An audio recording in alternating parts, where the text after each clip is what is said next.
নমস্কার, মহুয়া বার্তা ইউটিউব চ্যানেলে মহাভারতের অষ্টম পর্বে আপনাদের স্বাগত জানাই। আজকের পর্ব শেষ নাগের বর প্রাপ্তি। মাতা কদ্রুর অভিশাপ থেকে রক্ষা পাওয়ার জন্য সর্পরা কি কি আলোচনা করল, আসুন সেই পর্বে আমরা প্রবেশ করি। মহাভারতের ধারাবাহিক পর্বগুলি শ্রবণ করার জন্য চ্যানেলে যারা নতুন তাদের অনুরোধ জানাবো চ্যানেলটি সাবস্ক্রাইব করে মহাভারতের ধারাবাহিক পর্বগুলি শ্রবণ করুন। আসুন আজকের পর্ব শেষ নাগের বর প্রাপ্তি। সর্পেরা যখন জানতে পারল যে মাতা কদ্রু তাদের অভিশাপ দিয়েছেন, তখন তারা তা নিবারণের জন্য কি কি ব্যবস্থা গ্রহণ করেছিলেন। সেই সর্পকুলের মধ্যে শেষ নাগও ছিলেন। তিনি কদ্রু এবং অন্যান্য সাপেদের ছেড়ে দিয়ে কঠিন তপস্যা শুরু করলেন। তিনি শুধু হাওয়া খেয়ে তার ব্রত পালন করতেন। ইন্দ্রিয়গুলিকে বশীভূত করে গন্ধমাদন, বদরিকাশ্রম, গোকর্ণ, হিমালয় ইত্যাদি তরাইয়ে তিনি একান্তে বাস করতেন এবং পবিত্র তীর্থ ও ধাম পরিক্রমা করতেন। ব্রহ্মা দেখলেন শেষনাগের শরীরের মাংস, ত্বক এবং শিরা উপশিরা সব শুকিয়ে গেছে। তার তপস্যার ফলে, তার এই ধৈর্য এবং তপস্যাকে দেখে তিনি শেষনাগের কাছে গেলেন এবং বললেন, শেষনাগ, তুমি তোমার তীব্র তপস্যা দ্বারা প্রজাদের কেন সন্তপ্ত করছো? কি উদ্দেশ্যে তুমি এই ভীষণ তপস্যা করছো? প্রজাদের হিতার্থে কিছু করছো না কেন? তোমার মনের কি ইচ্ছা আমাকে বল। শেষনাগ বললেন, ভগবান, আমার ভাইয়েরা সকলেই মূর্খ, আমি তাদের সঙ্গে থাকতে চাই না। আপনি আমার এই ইচ্ছাটি পূর্ণ করুন। এরা একে অন্যের সঙ্গে শত্রুর ন্যায় ব্যবহার করে। বিনতা এবং তার পুত্র, এরা তো আমাদের আপন। গরুরকে এরা হিংসা করে। আমি তাই ওদের থেকে পৃথক হয়ে তপস্যা করছি। আমি ওদের সাথে থাকতে চাই না। বিনতানন্দন গরুরও আমাদের ভাই, আমাদের আপন। আমি তপস্যা দ্বারা এই দেহত্যাগ করব, কিন্তু আমার চিন্তা এই যে মৃত্যুর পরেও না আমাকে ওদের সঙ্গেই থাকতে হয়। ব্রহ্মা বললেন, শেষনাগ, আমি তোমার ভাইয়ের কীর্তি সবই জানি। মাতৃ আদেশ লঙ্ঘন করে এরা খুবই বিপদে পড়ে গেছে। তুমি ওদের কথা বাদ দাও। তোমার জন্য কি করতে চাও আমাকে বল। আমি তোমার উপর সন্তুষ্ট হয়েছি, কারণ সৌভাগ্যবশত তোমার বুদ্ধি ধর্মে অটল রয়েছে।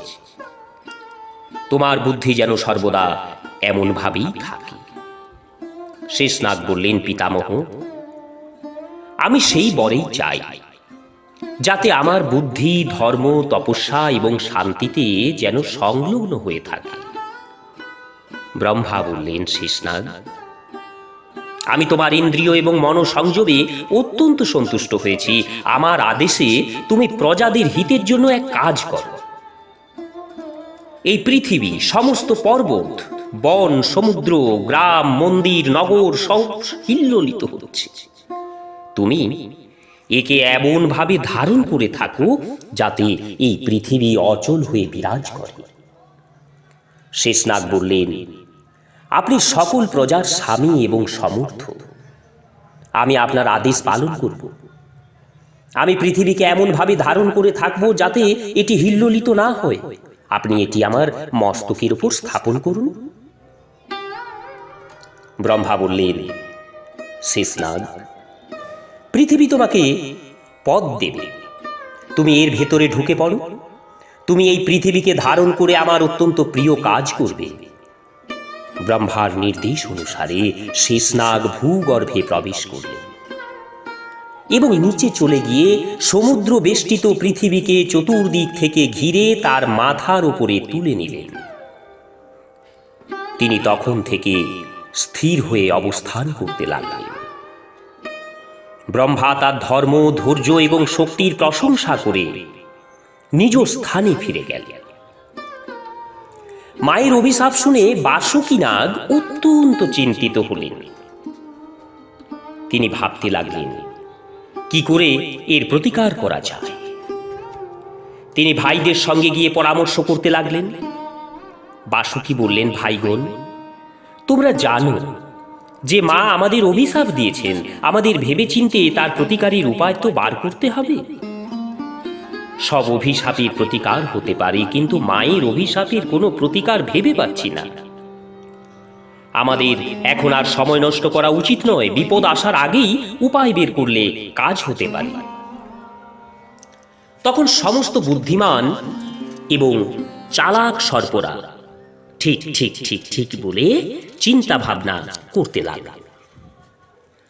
কোনো নাগ বলল, চলো আমরা ব্রাহ্মণ সেজে জন্মেজয়ের কাছে গিয়ে অনুরোধ করি যে তিনি এই যজ্ঞ যেন না করেন। কেউ আবার বলল, আমরা মন্ত্রী হয়ে তাকে পরামর্শ দেব চল, যাতে এই যজ্ঞ হতে না পারে। সেই আলোচনা সভার মধ্য থেকে আবার কেউ বলল, তার পুরোহিতকেই আমরা দংশন করে ফেলবো চল, যাতে তিনি মৃত্যু মুখে পতিত হয় আর যজ্ঞ যেন কোনো মতেই না হয়।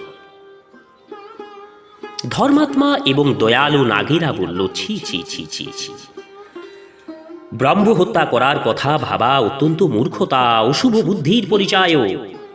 বিপদের সময় একমাত্র ধর্মই রক্ষা করে, অধর্মের আশ্রয় নিলে সমস্ত জগতেরই সর্বনাশ হয়। কিছু নাগ বলল, আমরা বৃষ্টি হয়ে যজ্ঞের আগুন নিভিয়ে দেব। সেই আলোচনা সভার মধ্য থেকে আবার কেউ বলল, আমরা যজ্ঞ সামগ্রী চুরি করে নেব। কেউ বলল, আমরা লাখ লাখ ব্যক্তিকে দংশন করব। সব শেষে সর্বেরা বলল, হে বাসুকী, আমরা সকলে মিলে এর থেকে বেশি আর কিছুই ভাবতে পারছি না। এখন আপনি যা ভালো বোঝেন তাড়াতাড়ি করে তাই করুন। বাসুকী নাগ বললেন, তোমাদের কোনো পরামর্শই আমার মনোমতো নয়। এইসব চিন্তার মধ্যে কোনো সদ্বুদ্ধি নেই। চল আমরা পিতা কশ্যপের কাছে যাই, তাকে প্রসন্ন করে তার নির্দেশ অনুসারে আমরা কাজ করব। আমাদের যাতে মঙ্গল হয় সেইভাবেই কাজ করা উচিত। আমি তোমাদের সকলের চেয়ে বড়, তাই ভালো মন্দের দায়িত্ব আমার।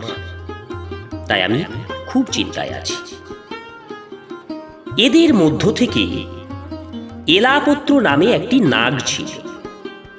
সে সব সর্প এবং বাসুকীর আলাপ আলোচনা শুনে বলল, ভাই সব, এই যজ্ঞ বন্ধ করা অথবা জন্মেজয়কে রাজি করানো সম্ভবপর নয়। আমাদের ভাগ্যের দোষ, ভাগ্যের ওপরেই ছেড়ে দেওয়া উচিত। অন্যের সাহায্যে কিছুই হয় না। এই বিপদ থেকে বাঁচার উপায় আমি বলছি, শোনো। আপনারা মনোযোগ দিয়ে শুনুন। মা যখন এই অভিশাপ দিচ্ছিলেন, আমি তখন ভয় পেয়ে তার কোলে লুকিয়েছিলাম।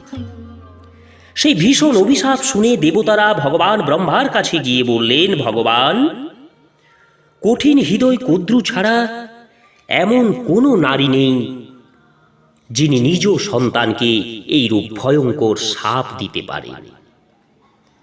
পিতামহ, আপনি নিজেও তাতে বাধা দেননি, তার কারণ কি? ব্রহ্মা বললেন, দেবগণ, সেই সময় জগতে সর্পদের খুব বার বৃদ্ধি হয়েছিল। তারা অত্যন্ত রাগী এবং বিষধর। প্রজাকুলের হিতের জন্যই আমি কদ্রুকে কোনো নিষেধ করিনি। আর এই সাপে যেসব ক্ষুদ্রমনা, পাপী এবং বিষধর সর্প আছে তাদেরই নাশ হবে। ধর্মাত্মা সর্পেরা সুরক্ষিত থাকবে। আর একটি কথা, যাযাবর বংশে জরৎকরু নামে একটি ঋষি আছেন। তার পুত্রের নাম হলো আস্তিক। তিনি জন্মেজয়ের এই সর্পযজ্ঞ বন্ধ করতে সক্ষম হবেন। তাতেই ধার্মিক সর্পেরা মুক্তি পাবে।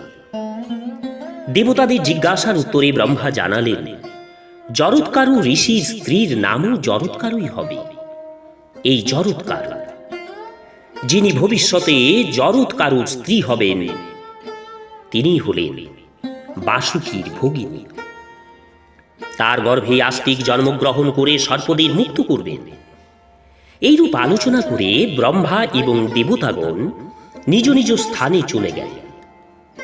অতএব সর্পরাজ বাসুকী, আমার বুদ্ধিতে আপনার ভগিনী জরৎকারুর সঙ্গে ঋষি জরৎকারুর বিবাহ হওয়া উচিত। তিনি যখন ভিক্ষারূপে পত্নী চাইবেন, তখনই আপনি তার হাতে আপনার ভগিনীকে সমর্পণ করবেন। এই বিপদ থেকে রক্ষা পাওয়ার এটিই হলো একমাত্র উপায়। এলাপাত্রের কথা শুনে সকল সর্পই প্রসন্ন চিত্তে তা অনুমোদন করল। তখন থেকে বাসুকী অত্যন্ত স্নেহের সঙ্গে ভগিনীকে প্রতিপালন করতে লাগলেন। বাসুকীর ভগিনীর নামও জরৎকারু। তার কিছুদিন পরেই সমুদ্র মন্থন করা হলো, আর যাতে বাসুকী নাগকে মন্থন রজ্জু করা হয়েছিল। তাই দেবগণ বাসুকী নাগকে ব্রহ্মার কাছে নিয়ে গেলেন এবং এলাপাত্র যা বলেছিল সেই কথা বাসুকীকে জানিয়ে দিলেন। বাসুকী সর্পদের জরৎকারু ঋষির সন্ধানে নিযুক্ত করে বলে দিলেন, যখনই জরৎকারু ঋষি বিবাহ করতে ইচ্ছা করবেন, তখনই তোমরা আমাকে জানাবে। আমাদের কল্যাণের এই হলো একমাত্র উপায়। নমস্কার, আজ এই পর্যন্তই। মহাভারতের ধারাবাহিক পর্বগুলি শ্রবণ করার জন্য চ্যানেলে যারা নতুন তাদের অনুরোধ জানাবো, চ্যানেলটি সাবস্ক্রাইব করে মহাভারতের ধারাবাহিক পর্বগুলি শ্রবণ করুন। আজ এই পর্যন্ত। সবাই সুস্থ থাকুন, ভালো থাকুন। নমস্কার, ধন্যবাদ।